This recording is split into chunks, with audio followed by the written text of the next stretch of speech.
somente a Escritura.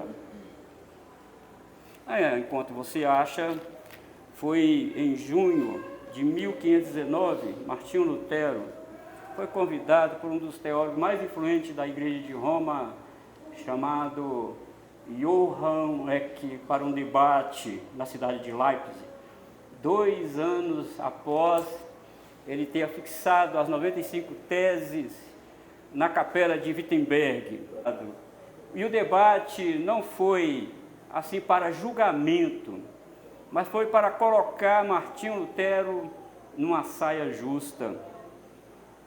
E sagazmente Johann Eck não entrou diretamente no debate da Escritura com Martinho Lutero, porque sabia que ia perder. Ele sabia, ele introduziu um assunto acontecido em 1415 com o pré-reformador John Huss. John Huss foi morto pelo Concílio de Constança em 1415, exatamente 100 anos após a morte de John Huss. Leipzig pega, na verdade, Johann pega esse episódio e diz: olha, você é hussita. Se você é hussita, você também será condenado pela igreja. O que estava acontecendo ali, irmãos? A autoridade da igreja estava acima da Escritura Sagrada. John Huss foi morto à fogueira, a mando da Igreja Católica, porque o Concílio de Constança diz que ele cometeu heresia. E Martinho Lutero falou para Johann Eck: eu não sou como John Huss. Parece que Martinho Lutero não conhecia muito bem a história de John Huss. E no intervalo, esse debate demorou 17 dias, mas no intervalo, Martinho Lutero foi até a biblioteca e leu tudo que ele pôde sobre John Huss.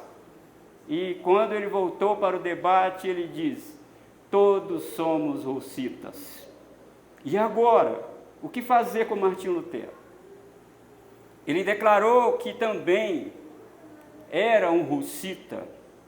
E ele estava dizendo para o clero católico o seguinte: se vocês mataram John Huss, porque ele defendeu a Escritura, porque John Huss diz que o Papa não tem autoridade sobre a igreja e que a autoridade máxima da igreja é Jesus, com base na Escritura.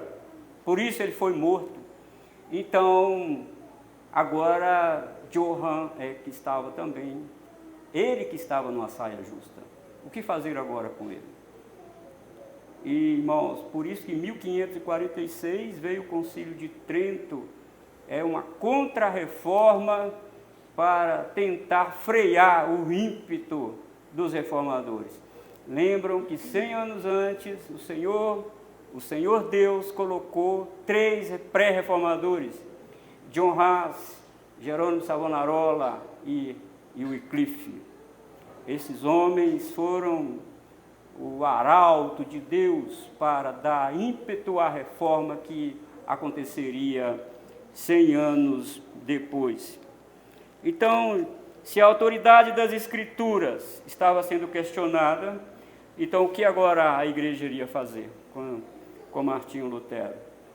Martinho Lutero disse não somente para o Johann Eck, mas também para o clero da igreja: não há ninguém acima das Escrituras.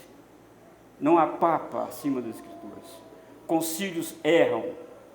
Quando ele diz que concílios erram, ele estava dizendo que o Concílio de Constança errou ao matar John Huss na fogueira.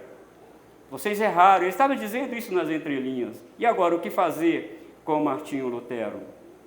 Ele defendeu a autoridade das Escrituras e ele não abriu mão de forma alguma. Amados, nós não temos mais aqui um Johann Eck e o clero católico fazendo ameaças à autoridade da Escritura, mas nós temos hoje os falsos profetas que, transvestido de verdade, transvestido de professores da verdade, estão colocando a autoridade das Escrituras subordinada a eles.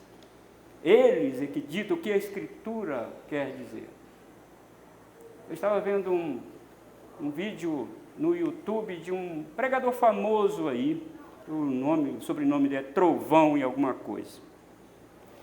Ele diz que sabe tudo o que aconteceu, porque ele não sabia por que Deus criou Netuno, Plutão e etc, etc, mas ele sabia por que Deus criou a Terra. Eu não aguentei, eu escrevi para ele lá: leia a Bíblia que você vai saber por que Deus criou todas as coisas, Ele criou para o louvor da sua glória. Então você precisa ler a Bíblia, não inventar coisas e parar de enganar o povo. Mas os comentários que você vê, aleluia, glória a Deus, que homem ungido, que homem poderoso. Irmãos, a autoridade das Escrituras está sendo questionada. Fazendo essa introdução, irmão, vamos ao texto da Escritura Sagrada. Na Timóteo, capítulo 3, versículo 14 até o 17. Tu, porém, permanece naquilo que aprendeste e de que foste inteirado, sabendo de quem o aprendeste e que desde a infância sabes as sagradas letras, que podem tornar-te sábio para a salvação pela fé em Cristo Jesus. Toda a Escritura é inspirada por Deus e útil para o ensino, para a repreensão, para a correção, para a educação na justiça, a fim de que o homem de Deus seja perfeito e perfeitamente habilitado para toda boa obra. Voltemos ao Senhor mais uma vez em oração. Senhor, nosso Deus, a Tua palavra foi lida e este povo precisa ouvir a Tua palavra, Senhor, não a minha palavra.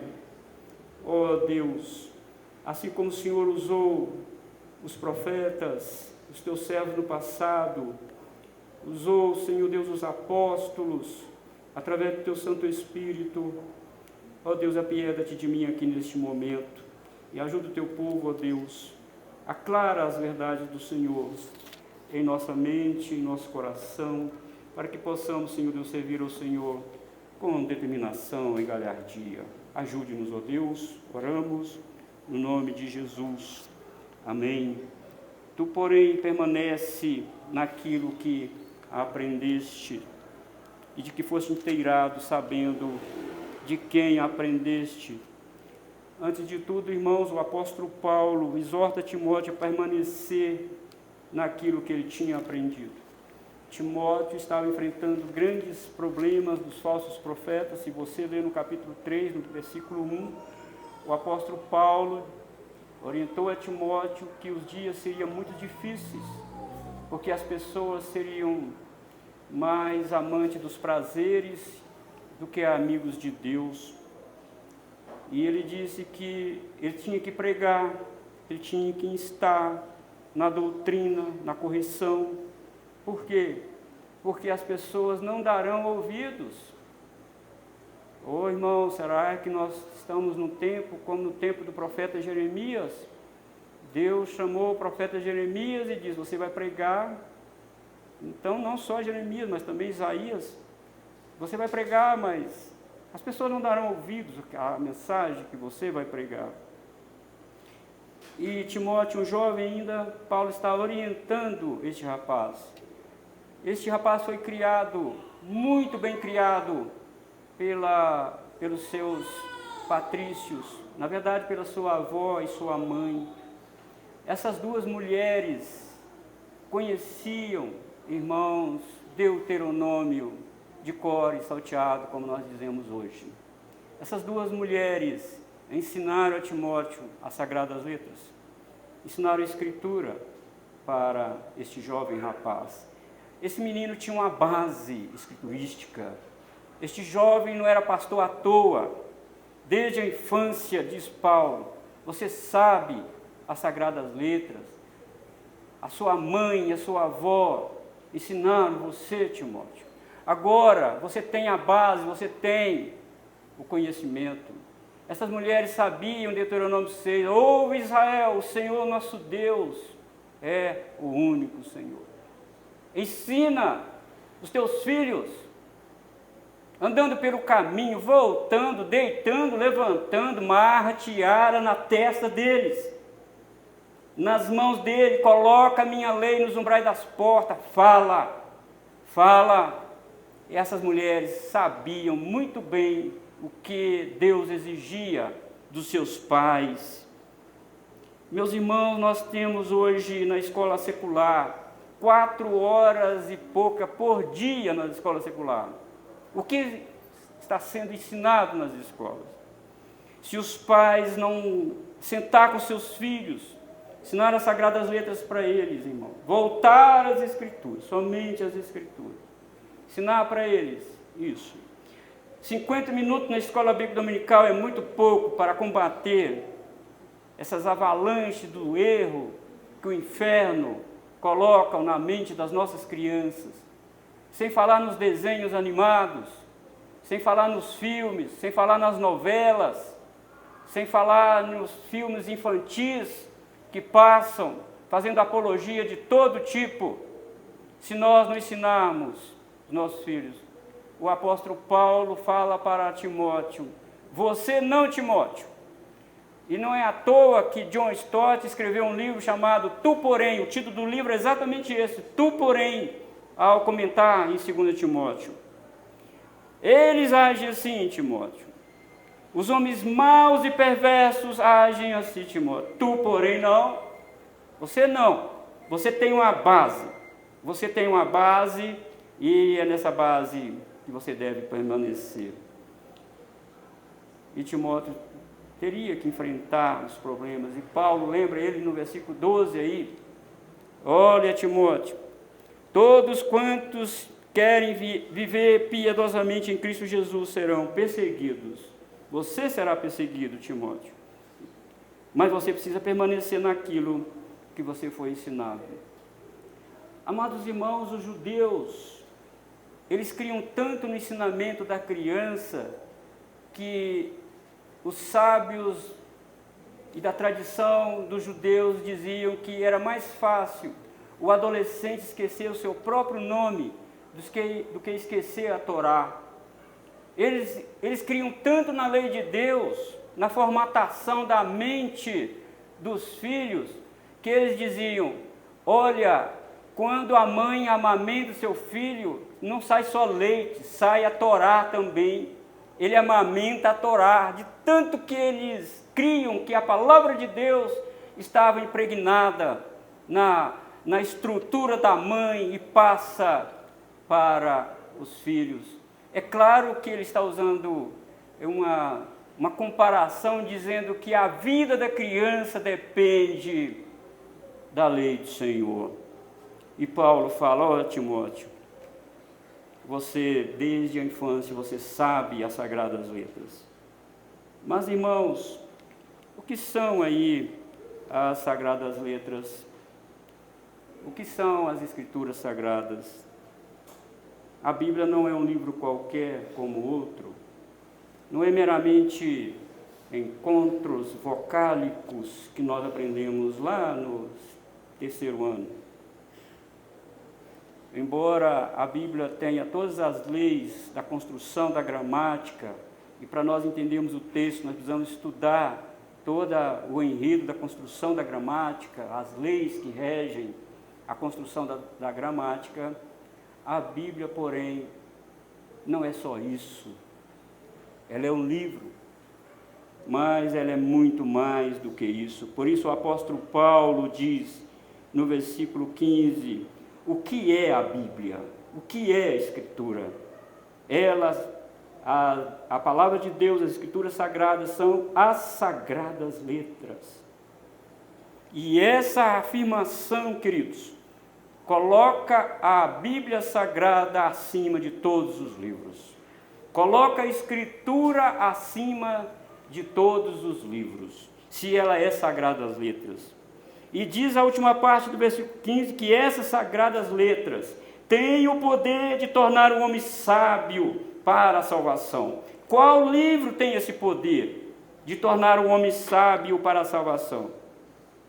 Então, a palavra de Deus, a Escritura, Não foi dada ao homem para elaborar código de ciências humanas, não senhor, não senhora. A Escritura foi colocada em nossas mãos para tornar-nos sábios. Como a viver no mundo, como a conduzir a nossa vida no mundo. E ela trata da salvação. Ela diz que Deus tem um plano redentor. E é sobre a redenção que ela trata. E por ser, irmãos, as Sagradas Letras, somente ela tem a revelação do plano de Deus para salvar o pecador. Somente ela tem. Não adianta buscar entender a salvação fora das Escrituras Sagradas, porque isso seria perda de tempo. Então, primeiro as Escrituras revelam como o homem foi criado, como ele caiu em pecado, o que decorreu do pecado.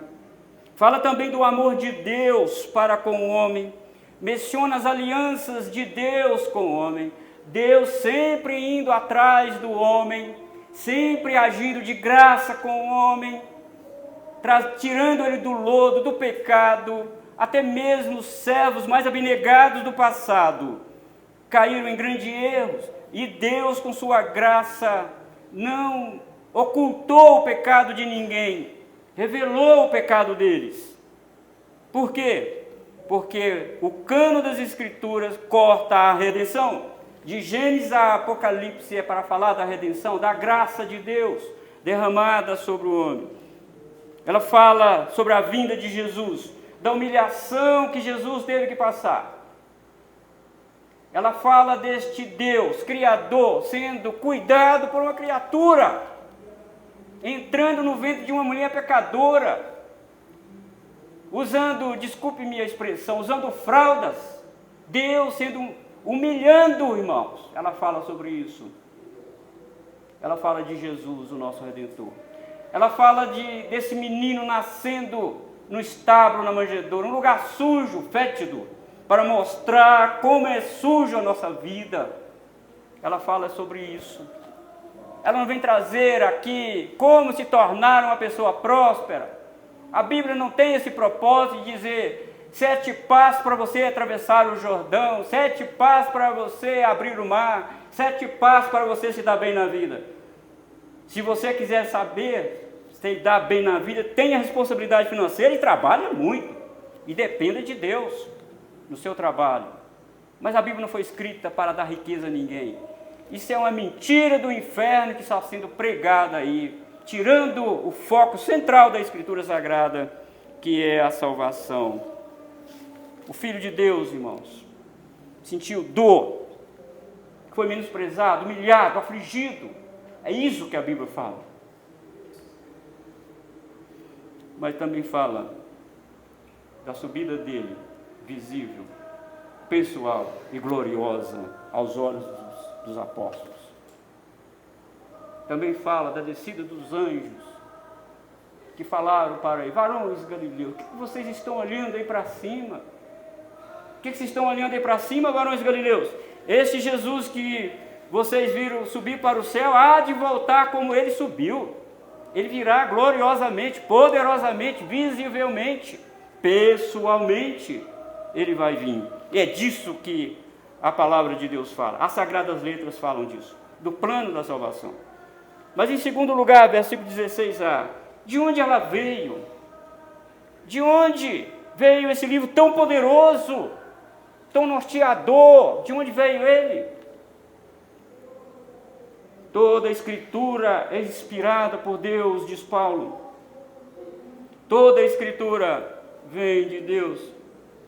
Literalmente inspirada, tem a expressão no grego theopneustos, theo, Deus, pneuar, Deus soprou dentro dos homens a Escritura. A palavra estava lá.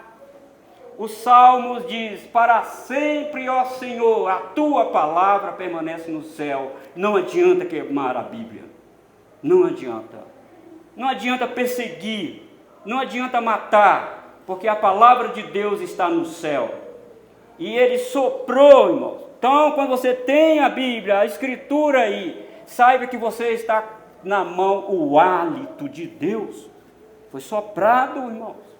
foi soprado, esse livro foi escrito com o poder do Espírito Santo, iluminando, revelando, inspirando os autores sagrados.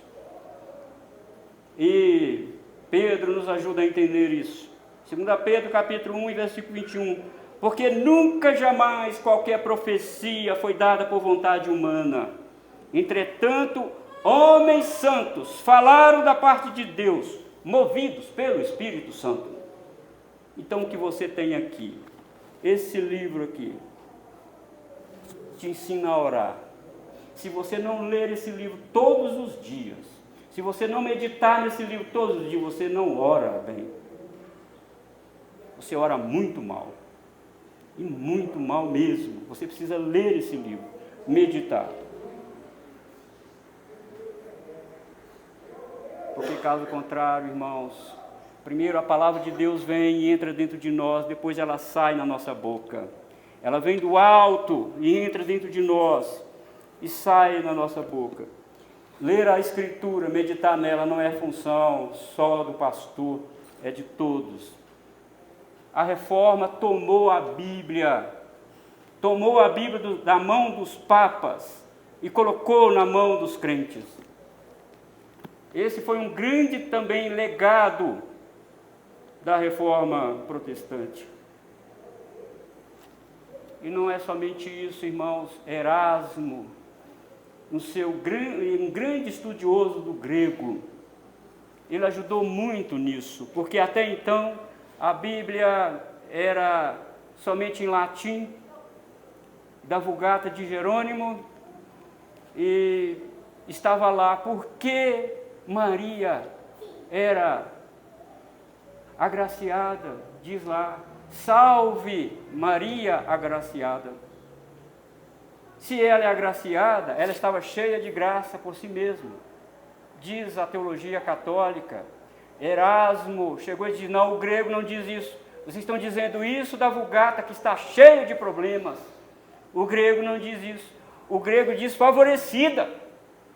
Se é favorecida, então ela não está cheia de graça coisa nenhuma, ela é uma pecadora, ela precisava do favor de Deus. Irmãos, é isso, tem que estudar, tem que ler, tem que meditar na palavra do Senhor, porque senão, irmãos, nós ficaremos à mercê dos engodos, dos enganos, das trapaças do inimigo das nossas almas. E ela veio, irmãos, diz Paulo aqui, no versículo 16, parte A, ela é inspirada por Deus e ela é útil para o ensino. A Escritura fala sobre Deus, sobre a sua santidade, sobre o amor de Deus, sobre a misericórdia de Deus. Fala sobre a graça de Deus, sobre seu plano redentor, como nós vimos anteriormente. As Escrituras revelam Cristo ao mundo. E foi Jesus mesmo que afirmou que as Escrituras testificam dele. Isso é as Escrituras, Deus revelado em Jesus. E conhecemos, irmãos, a Trindade Santíssima revelada nas Escrituras. Cristo, diz o Evangelho de João, é o Verbo eterno de Deus que foi encarnado. Isto quer dizer que o Senhor Deus fala ao mundo através de Jesus. E a Escritura é o Verbo escrito de Deus no idioma humano. É Jesus escrito em letras. Que coisa! Que maravilha isso! Você já pensou nisso? Quando João usa a palavra verbo lá, e o verbo se fez carne. No princípio era o verbo. É o verbo que criou com a sua palavra, com o seu poder. E é o verbo que foi escrito no idioma humano, irmãos. Então toda a Escritura, ela leva a Jesus, ela revela Jesus, ela fala o que ele veio fazer aqui. Por isso a Escritura é útil para o ensino, ela ensina. E por isso nós temos aí o seu propósito na vida do homem. Ordenar a conduta do homem no mundo. Ela ensina sobre Jesus, sobre a conduta do homem. Isso implica, irmãos, dizer que a Escritura Sagrada, que fora da Escritura Sagrada, ninguém tem ensino verdadeiro. Ninguém vive corretamente. Dizem por aí que cada um tem sua verdade. Se cada um tem sua verdade, então não existe verdade nenhuma. Como isso pode acontecer? Isso é autocontradicente. Como? A Escritura é a regra que ensina e exige do homem a como viver neste mundo. Isto é um problema, irmãos, que nós não gostamos de regras, nós não gostamos de leis, nós não gostamos disso. Mas o Senhor Jesus Cristo diz em João capítulo 14, versículo 15, se me amais, guardareis os meus mandamentos. Então não adianta falar que ama Jesus, não adianta falar que é cristão, mas você guarda os mandamentos de Jesus? Quais mandamentos? Muitos deles estão aqui no nosso texto descrito por Paulo a Timóteo, e se refere à maneira pela qual eu e você devemos viver no mundo. Como eu provo que ama Jesus? Tendo conduta coerente com a de Cristo, tendo responsabilidade, sendo formado à imagem de Cristo. Eu não posso, irmãos, aqui cansar de dizer a vocês que o propósito da salvação é conformar o homem à imagem de Jesus. Porquanto ao que de antemão conheceu, também os predestinou para serem conformes à imagem de seu Filho, a fim de que seja o primogênito entre muitos irmãos. Romanos 8, 29. O pecado distorceu essa imagem. Os antigos aqui sabem como era difícil assistir algum programa na televisão, a imagem toda torta. O pecado fez isso conosco. Mas diz a Escritura que ela corrige essa imagem. Ela tem o poder de corrigir essa imagem. Você não arrepia, você não sente nada ao ler a Escritura, mas há um poder que emana da Escritura Sagrada, porque ela é o produto do hálito de Deus. Deus soprou e os homens escreveram o que Deus queria que escrevesse. Irmãos, isso é tremendo, é extraordinário esse livro. Oh, quantos estão deixando esse livro empoeirado lá? Não lê esse livro, não medita nele. Estão ocupados demais com a horizontalidade, estão preocupados demais com os afazeres do mundo, esquecem de meditar na palavra do Senhor. Paulo aqui, irmão, não dá detalhes de como o poder da Escritura funciona na vida daqueles que meditam nela. Mas 1 João capítulo 2, versículo 3 a 6, ora, sabemos que o temos conhecido por isso, se guardamos os seus mandamentos. Aquele que diz, eu o conheço e não guardo os seus mandamentos, é mentiroso, e nele não está a verdade. Aquele, entretanto, que guarda a sua palavra, nele verdadeiramente tem sido aperfeiçoado o amor de Deus. Nisso sabemos que estamos nele. E aquele que diz que permanece nele, deve também andar assim como ele andou. Viu, irmãos? Correção. E aqui nós temos uma linguagem militar. A fila, o desfile. Os soldados têm que bater o pé no mesmo ritmo. Isso é treino. Isso é uma lei que existe no militarismo. Ombro a ombro, tudo reto. Parece que você está vendo uma pessoa só. Não é um para lá e outro para cá. Não, é para corrigir, é para ensinar, é para repreender, é mostrar que a conduta não está de acordo com o padrão estabelecido por Deus. É educação também na justiça, ensinar em todo o tempo o que é reto, o que é certo e justo. Eu não posso ser guiado pelas minhas afeições, pelo meu achismo, eu preciso ser guiado pelo ensino claro das Escrituras Sagradas. E isso em todos os aspectos da minha vida, todos. É viver moldado pelo bisturi do poder da palavra de Deus.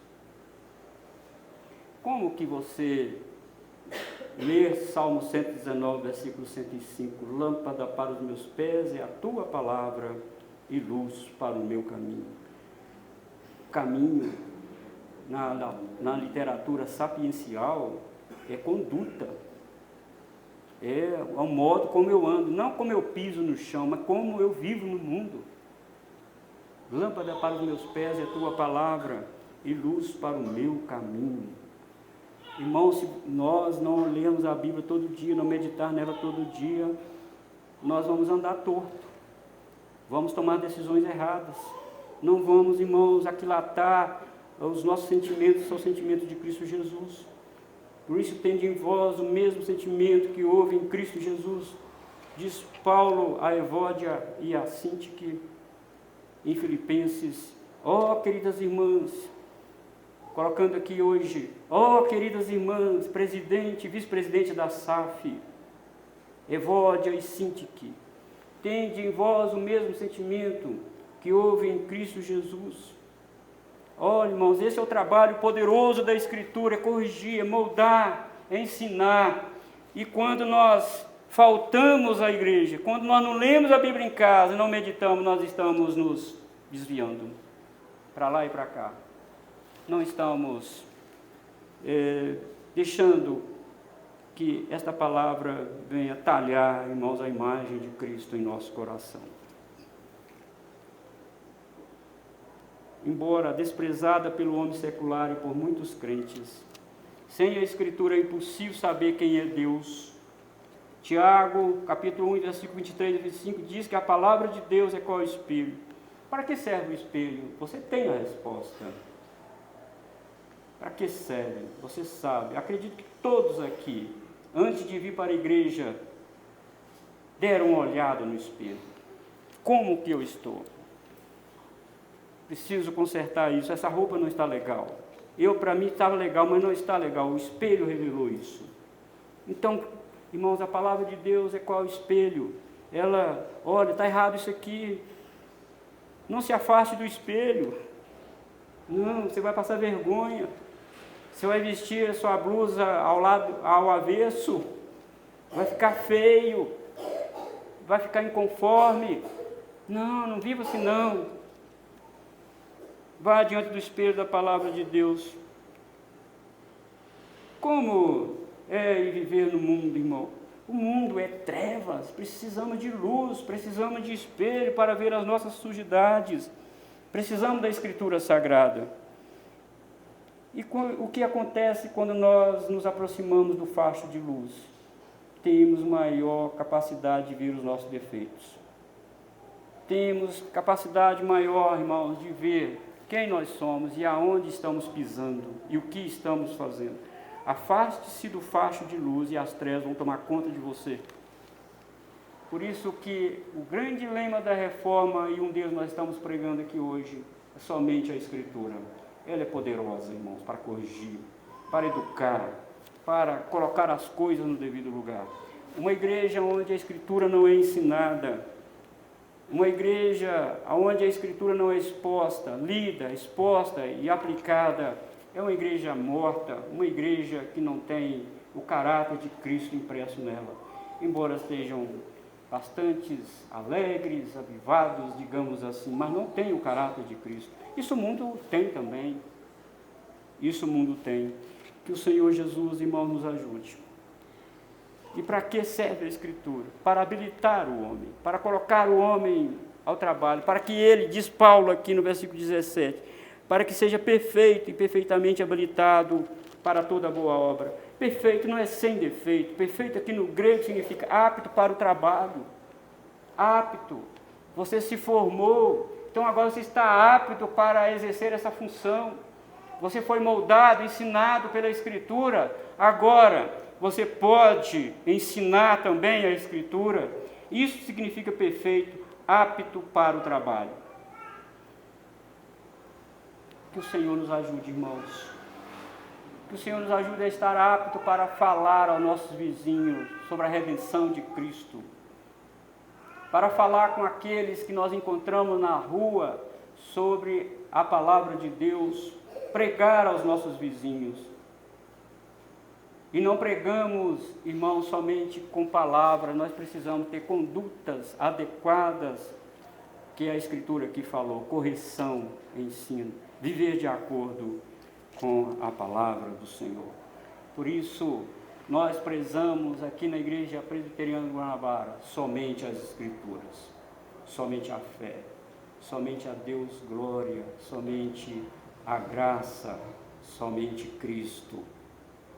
As outras coisas nós aprendemos aqui na Escola Bíblica Dominical, de revelação, profecia e tudo outras coisas, foram maneiras, métodos que Deus usou para simbolizar o seu poder e demonstrar a sua graça. Mas hoje, Deus nos fala através de Jesus. E Jesus é a Escritura escrita aqui para nós. Se nós afastarmos daqui, nós estamos afastando de Jesus. Se nós nos afastamos de Jesus, nós não temos contato direto com Deus. Que o Senhor nos ajude, irmãos. Vamos orar. Convido você a ficar de pé. Vamos orar.